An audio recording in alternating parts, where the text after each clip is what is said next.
କେମିତି ଲୋକ ଆତ୍ମହତ୍ୟା କଂଗ୍ରେସ ଦେଖନ୍ତୁ ଯେତେବେଳେ କଂଗ୍ରେସ ମହିଳା ଇସ୍ୟୁ ଆମେ ଉଠେଇଛୁ ମହିଳାମାନଙ୍କର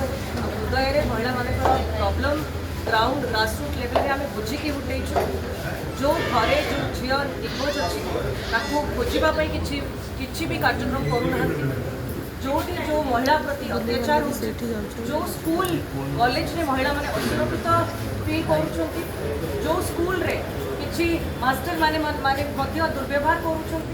जो महिला माने डरिकी थाना को जाऊनाहांती एफआईआर लॉन्च करने,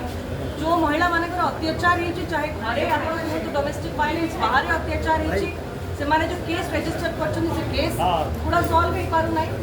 ये सब समस्या को लेकिन महिला मानकर इश्यू बुझिकी महिला माने जो अत्याचार शिकार होती हृदय जाइछु आम। जो महिला माने सुसाइड कॉलेज रे घर वाला न्याय मिल पार सबू जिनस ये महिला इश्यू एत प्रमाण में बढ़ी जाइए राज्य सरकार निजे मानुंट। आगे आम इश्यू को केमती सॉल्व करके एंड जाए पहुँचाइबू, केमती महिला सुरक्षा गोटे number toll free number type आसीपर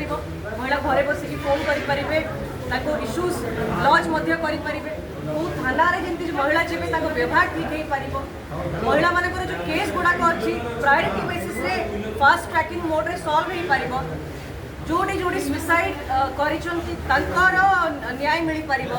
awareness हो पार। तो ये सब जमी सल्यूशन सरकार न आणवे जो पर्यंत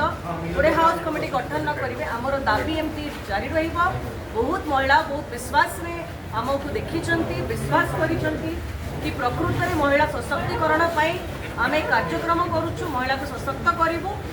ता सांगे जी अलग इश्यूज अच्छी माइनिंग स्कैम को नियंतु माइनिंग लूट एते बढ़ी जाइए से लूट विरोध में जो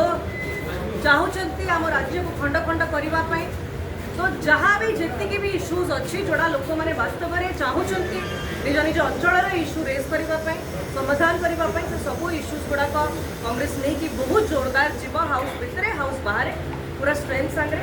प्रत्येक जिला प्रत्येक ब्लॉक रे पहुँचे कमिटी गुड़ाक भी बहुत जल्दी फॉर्मेशन हम आप निजे देखिए कि गोटे नुआ रूप में कांग्रेस गठन होती गोटे नुआ रूप में बहुत आगू जीव लोक मान समस्या को सब सीनियर लीडर्स बहुत परामर्श देते आहरी बाकी अच्छी सही ना परामर्श दौरान मन कथा सब कहते निश्चय आप सामने आसो